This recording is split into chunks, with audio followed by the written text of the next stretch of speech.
ॐ स्थापकाय च धर्मस्य सर्वधर्मस्वरूपिणे अवतारवरिष्ठाय रामकृष्णाय ते नमः।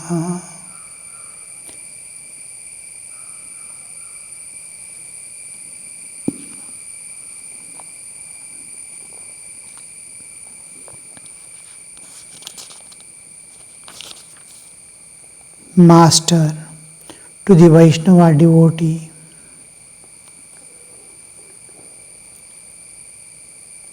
The feeling of I, thee and thine is outcome of knowledge.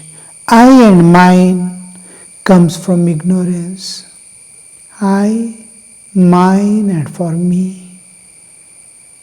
These three are constant chase of the mind.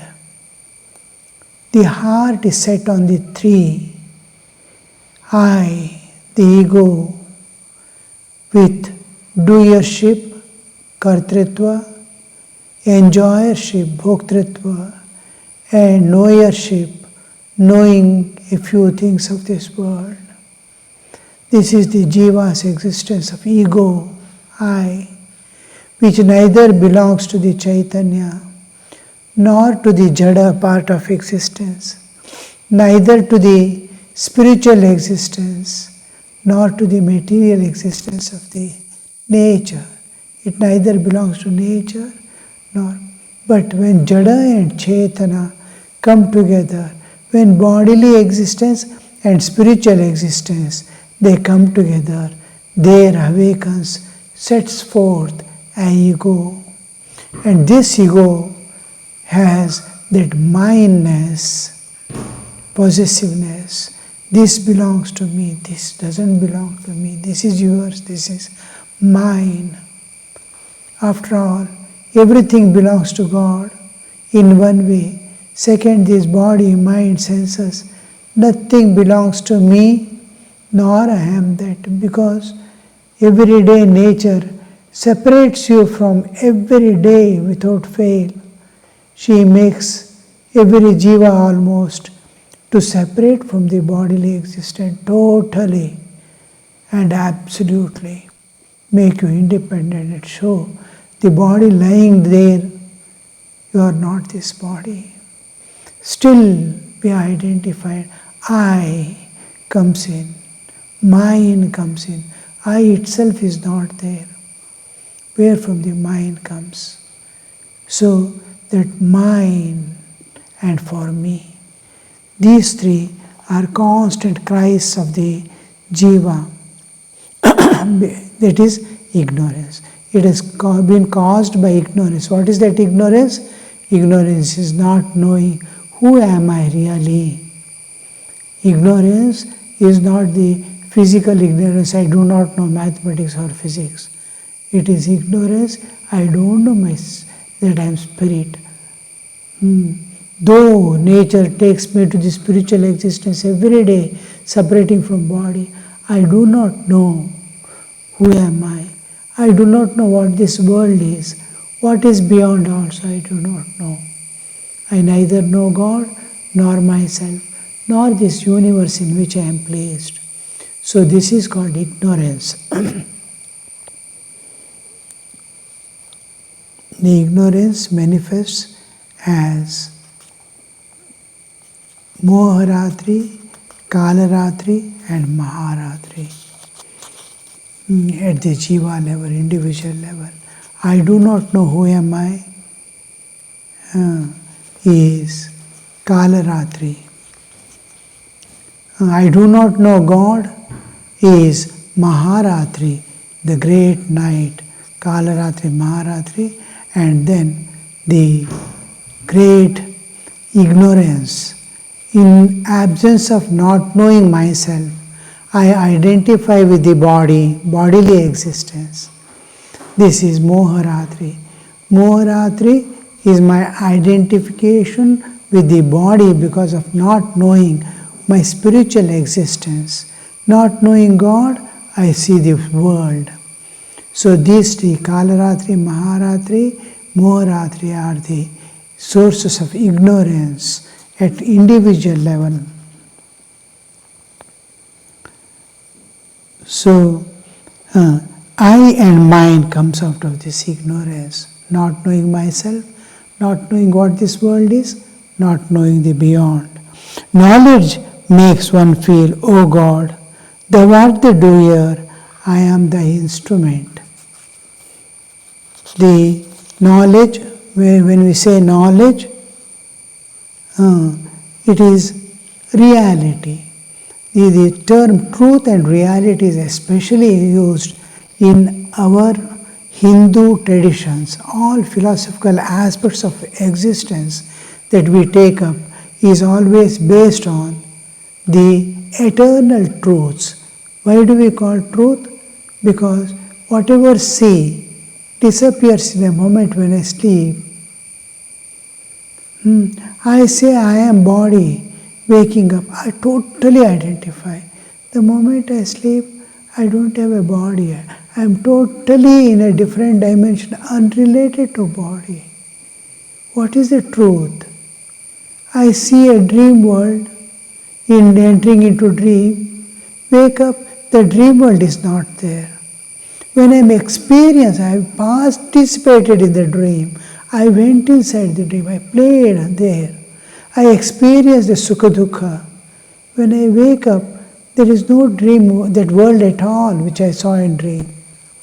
And when I was experiencing the dream also, dream world did not exist. So the term truth, what is truth? I am body, is it truth? This world I am seeing, is it true? Is the dream world true, or this waking world is true? Is there a reality beyond, which when we enter, this world also appears to be unreal? When we come down, that is the Samadhi Sthiti, the spiritual existence or the spiritual experience by transcending the physical layer of existence also. From just like we wake up from dream to waking state and see the dream world never existed. Still ahead, can I expand my consciousness? Still ahead, I shrink down, go to the causal level, expand to infinity, again shrink down to a point, expand my consciousness externally. Every day when I sleep, externally expand, I come from the deep sleep, from causal body to subtle body, enter the dream state, then I further project to the physical body. We have three bodies pertaining to the three states, Jagrat, Swapna, Sushupti. When I expand to the waking state, identify with the body, can I go, still expand my consciousness, enter higher levels of consciousness? Consciousness is expanding. We come to the waking state, stop here, and again go back, again project out. We separate from all layers covering my soul.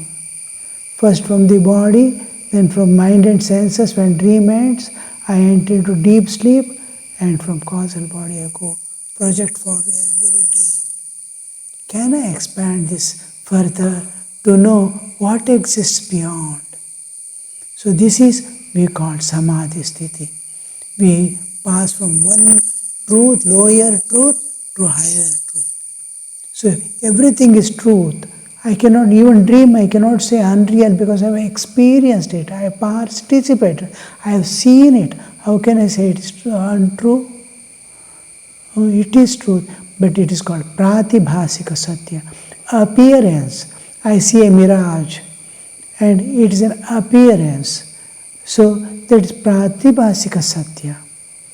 This is Vyavaharika Satya. What is Paramarthika Satya? Beyond. So the term truth is used, reality is used. which doesn't exist in other religions, because it is entirely dependent on faith, not on reality, not on realization of God. This Hinduism built up stage by step. Every sage, whatever he has experienced, I can experience. I can transcend the nature and go beyond into the eternal life in the transcendental realm, which is the other religions have not entered into spiritual world. In the sense, the transcendental realm, beyond the creation, they have not gone. So, as long as we have not gone beyond the creation, Srishti, beyond the universal existence, we don't see multiple universes, the Ananta Koti Brahmanda in the absolute existence, the Brahman, that we can't see. One creation, one existence, one life is all we can see. When you go beyond, you see the universes are again appear and again dissolving. Like we sleep and wake up, the whole universe, microcosm, macrocosm, both are built on the same principle. As I sleep and wake up, the whole universe goes to causal form, again manifests in the same phase as it was earlier. Shrishti Sthiti Pralaya cycle is going on. Our Jagrat Swapna Sushupti cycle is going on. Cosmic level also it is going on eternally. In which it goes on is eternal, unchanging reality, the Brahman, the absolute existence. So here we see not knowing that is ignorance, and knowledge makes one feel, oh God, thou art the doer, I am thy servant. As the knowledge, once you go, enter the transcendental, come back, you will see everything is divine. Now, I have separated from the rest of the existence, identified only with this body in waking state. In waking state, I say I am body, but I have left the whole of the rest of the universe. Yoga is where I unite with the rest of the existence. My consciousness expands, my awareness expands, my mind expands to be one with nature, my heart expands to be one with all beings. This expansion is called spirituality. Spirituality is expansion of consciousness and expansion of heart. So it reaches its optimum level of expansion. Then we see the reality that when we come back, once we, just like we enter into sleep, we turn inward and try to go. In sleep, we are taken inward, closing our eyes, senses everything, blocking everything. We go to the root of our existence, again project out. Nature as if she is closing our eyes, taking to this deep sleep and bringing out. Can we turn inward and dive in the same way to know who am I in this body? Am I this body? Am I this mind and senses? What am I? Why am I living all these layers and entering in deep sleep? Can I enter the same state and find out who am I? This is meditation. When the meditation, when you enter into the samadhi system, when you cross the layer of mind, go beyond mind and see the reality and come back, you will see everything divine.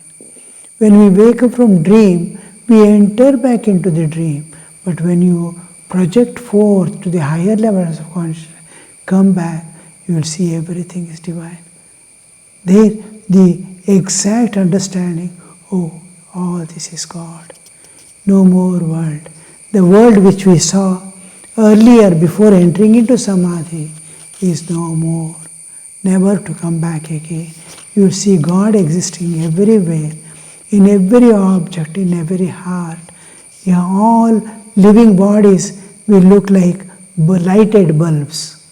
Now, only body we are able to see, we are not able to see the spirit inside.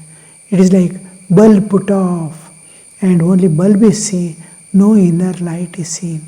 Once you enter into Samadhi and come, you see the lighted bulbs, all are Chaitanic existence. They are bodies, you see no more bodies, no more man, no more woman, no more child, no more old age. Nothing, they are all bodies, perishable bodies, bulbs. The inner light, inner current is the most important reality that you start seeing. A new world stands before you, which cannot be even imagined what it is till we enter into the inner world of existence. One.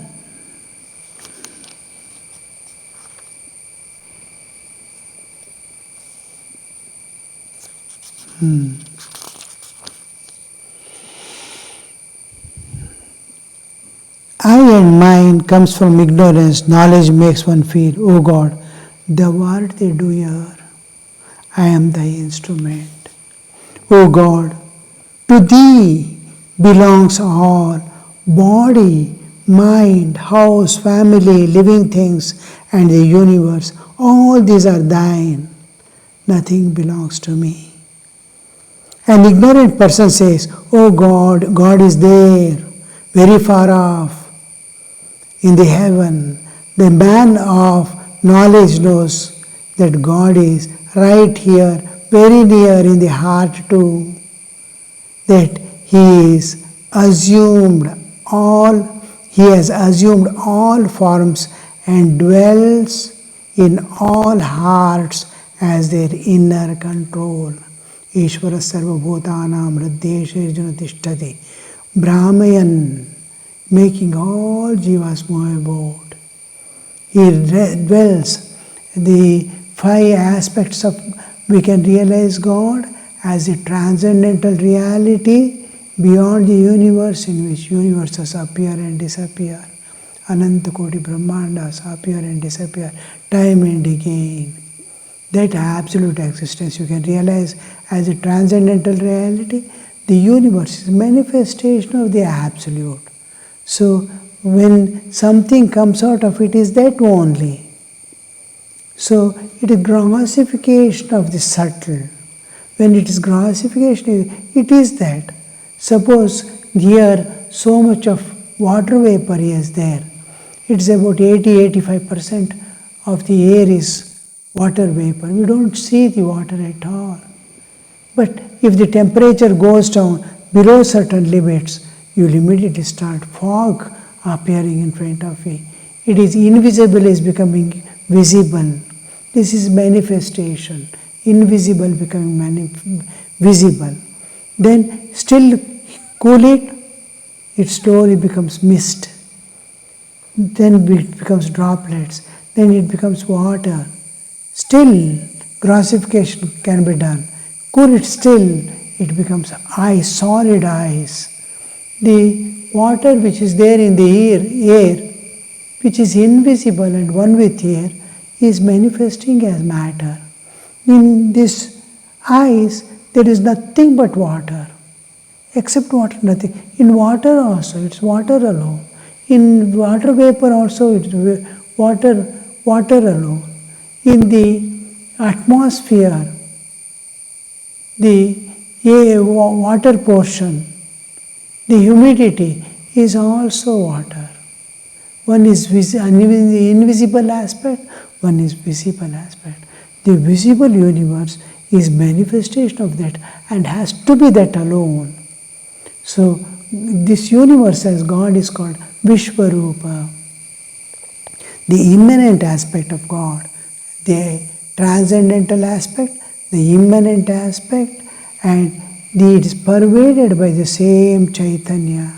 And just like this dead body, a Chaitanya is pervading it and saying I.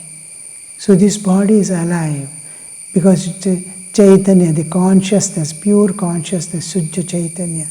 If I am unconscious, mind, senses, nothing work. If the consciousness leaves this body, then it is dead body.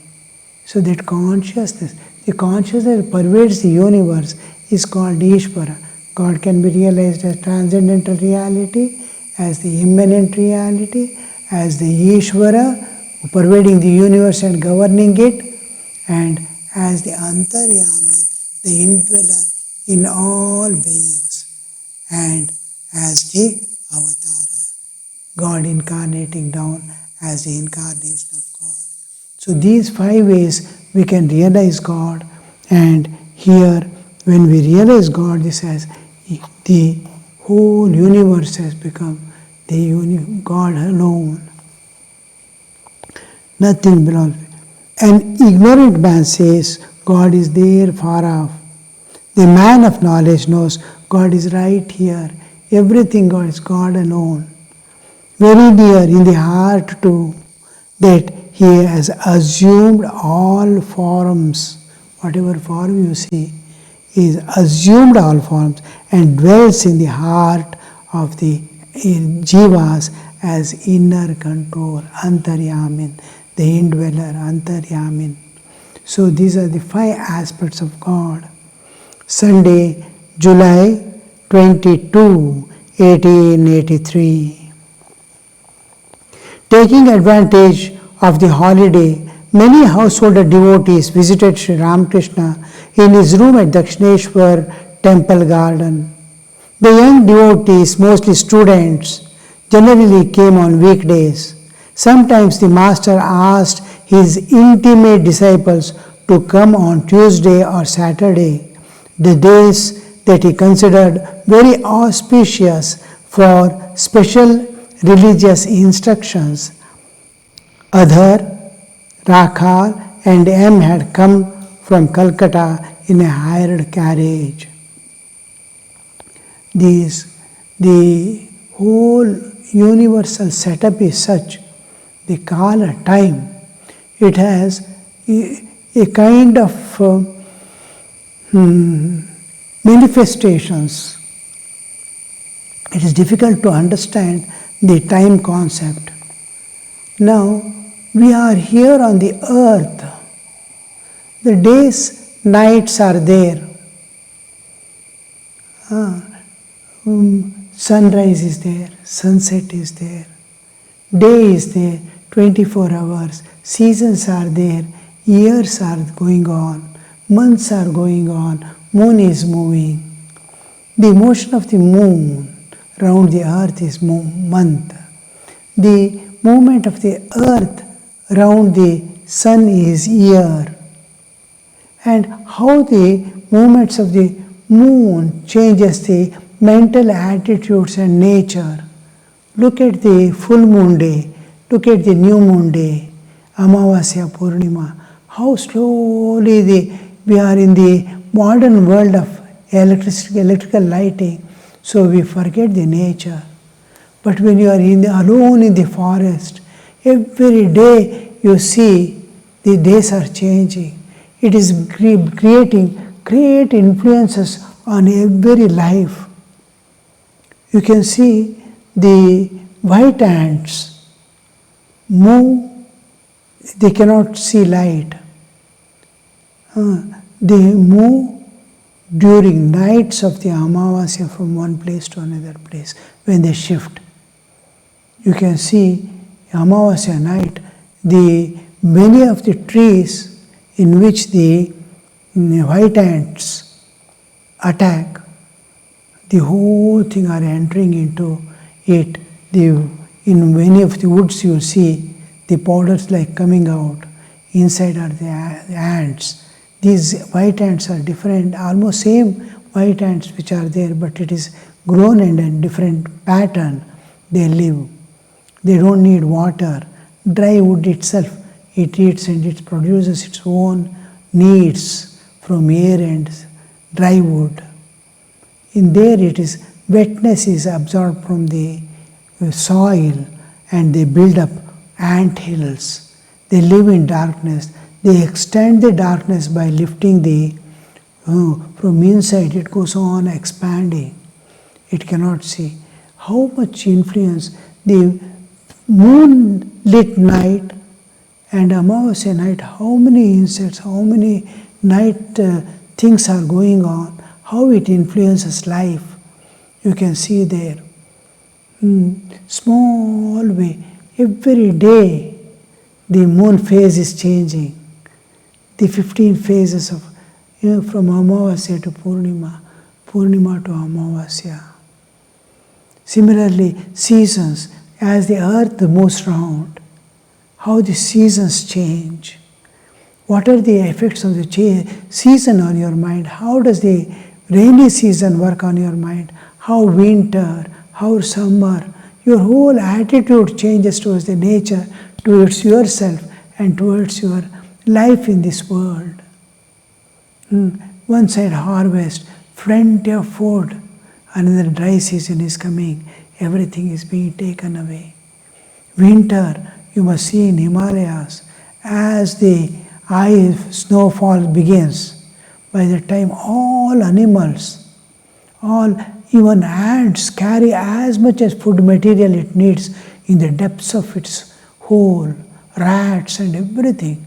They search for nuts, carry nuts and store for the winter. In US I saw, when the snowfall is going to fall, the external temperature is going to be minus 31. We can take only 5 breaths outside. At that, the ants are, these squirrels are so busy in picking up and running and storing in the place where they are going to live in winter. The whole thing will be covered with ice, snowfall everywhere. There they survive. How the change in nature is affecting there. Once the summer comes, they all come out. When the water dissolves and flows down. So, how much influence on the life the movements of this make. Similarly, the whole sun with the planetary system, even the comets and all things, the whole sun is moving with the whole family. It takes nearly 25,000 years to complete one circle. What would be the effect? Look at the galaxy, Milky Way and beyond, limitless expansion. How the time changes. Now we are on Earth. The time is different concept. Go to Pluto. Our 250 years is 1 year for them. One circle round the Earth. So if you go out of the solar system, eternal night. There is neither day nor night. The sun is one of the stars of the night, far away from you. Earth and all planets, none of the planets are visible. Where is the time? What is the time? So here on the earth when there is life, the time comes into picture. Its effects on mind and body. When certain days, Tuesday and Saturday, Sri Ramakrishna used to ask his intimate devotees to come, so that the mental states also change according to days, Sunday, Monday, Tuesday. So this is one of the part of the movements of the moon, one phase, 1/4 of the moon's movement round the earth. So the earth, moon is moving, its effect on the, you see the tides, full moon day tides, the ocean is rising. What would happen to the mental states of human? The body is containing 80% of water. And look at the moon's phases, how it affects. Now, these days are considered to be easy for the instruction to be absorbed. It goes to the heart. So Sri Ramakrishna is to advise or call these youngsters who are to be specially instructed in spiritual life on those days. Om Shanti Shanti Shanti Harihi Om Tat Sat. Shri Ramakrishna Arpanamastu.